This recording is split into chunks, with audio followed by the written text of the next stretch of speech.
If you're thinking about moving to North Carolina, you're going to want to watch this video to the very end because it could potentially keep you from losing thousands of dollars.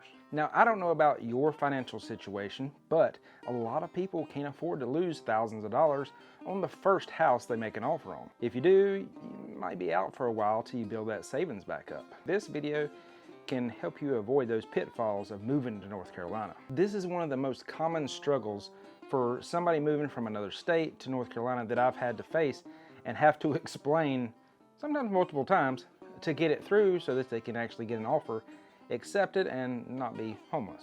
So North Carolina is known as a buyer beware state, meaning that the seller is in no obligation to disclose potential problems with the property. Now, the issue comes where if they lie on the disclosure, then there could be a potential lawsuit there. But they do have the option on the North Carolina disclosures to put no representation, which can mean either that they don't know a potential problem or they don't want to say. This means it's up to the buyer to do a very thorough inspection of any potential property they may be looking to purchase. Now, other states that have this same buyer beware are Alabama, Arkansas, North Dakota, Wyoming, and Georgia. Now, because of this, and it's buyer beware, North Carolina has what's called a due diligence period. Other states might have a inspection contingency with an offer.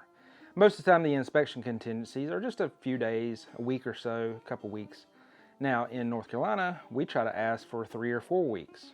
The advantage to having a due diligence period is that you have a longer time span. So if you were to get a home inspector out there and they were to make a note that says, hey, your HVAC system has X issues, and they'll note on there that they recommend you go see a professional.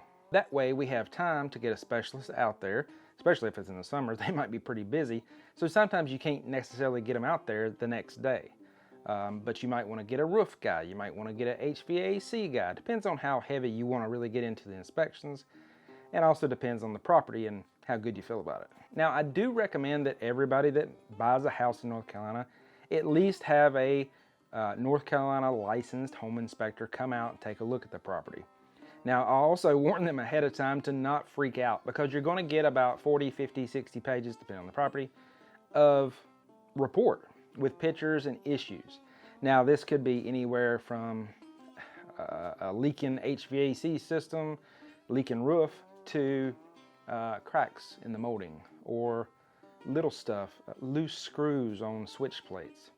I do tell clients, when you start seeing things like a loose screw, that's a good sign because it means they potentially didn't find a whole lot of problems and, well, they got to fill the inspection report up with something. Also tell them ahead of time, hey, let's concentrate on the big things. Let's concentrate on the big ticket items that are either going to cost you money now or close to in the future, or potentially have some kind of structural issues. A lot of times in North Carolina, you can run into moisture issues in the crawl space if there's one, or basement. Now, this may not be an issue now, but it can definitely be an issue in the future that needs to be taken care of either by the seller, or just know that you're going to be taking care of it in the future. Now, with this due diligence time period, here's the important and the most important part of this video that you're going to want to pay attention to. Take notes. In North Carolina, the due diligence period is not free. I know in a lot of other states, you have earnest money and what they might call due diligence, but you have the earnest money and an earnest money deposit. Put it up with a lawyer or whoever holds it, and you go do your inspections. You back out, no big deal, no harm, no foul, no money lost other than the cost of a home inspection. But that is not that way in North Carolina. In North Carolina, we have due diligence period and you pay for that time period. Now, the cost can vary. It can be, back in the day before the housing market got crazy, $1,000, a few $100. But now due diligence and that money is being used as a leverage to get offers accepted. I have people ask me all the time, do I have to really put up due diligence money? No, of course you don't. You don't have to do it. But if you want to get an offer accepted, you're going to have to do it. You can make an offer at whatever you want. Doesn't mean it's going to get accepted though. You got to look at that people are also making other offers on this property that you might be interested in. And this is a competition. And it's the highest bidder. Sometimes it's not the highest bidder on price. Sometimes it could be the highest bidder on due diligence period. Now, why is this important? Looking at the other perspective as a seller. If you were to put up let's say $1,000 on a house. You have your time frame to inspect it. Someone else comes in and they put up $5,000, $10,000. That money is a check made out directly to the seller so they can cash it day one that the offer is accepted. You don't owe it until the offer is accepted, but they can cash it that day. You back out the next day. Any issues you find, other than if they lied on something, home inspection doesn't come back good. Appraisal doesn't come back right. Whatever the issue is, you have the right to back out.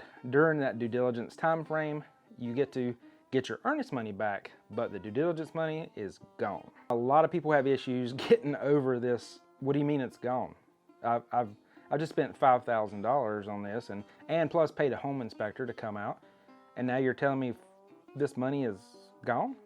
That's the way it works in North Carolina. You pay for that time period off, and now you do have a longer time frame so that you can get the specialist out there if you want to, but it's not free. Now, the fact that you have to pay for this time period is also the reason why a lot of my out-of-state buyers that come into North Carolina typically have to make 2 to 3 offers, sometimes more, till they start bumping that due diligence money up to a competitive amount so that they can actually get their offer accepted. I tell them, like, look, don't put up more due diligence money than you're willing to lose. Well, then most people don't want to do anything, which is true, that you don't want to lose it, but they typically try to start at like the bare minimum, and then they finally start bumping it up. Now, when they do have an offer that might not get accepted, I try to get feedback from the agent. If they'll tell me anything, they're technically not supposed to, but some will tell you some things. And I try to get that, hey, what was the factor that allowed the other offer to get accepted and not ours? And a lot of times it is due diligence money. You know, may have a client that did $1,000 in due diligence and the one that won it did $10,000. Well, I know in some cases, a lot of people don't have $10K to put up in due diligence money, and I understand that, but it can't be helped. If that's the competition, that's the competition. But at least try to get some feedback for my clients so they know to make a better offer the next time. Now, if you need a better, thorough understanding of due diligence money or anything related to making an offer in North Carolina, I'd love to talk to you. Give me a call. I'd love to hear from you. Until next time, I'd love to see you on the next video. Thanks.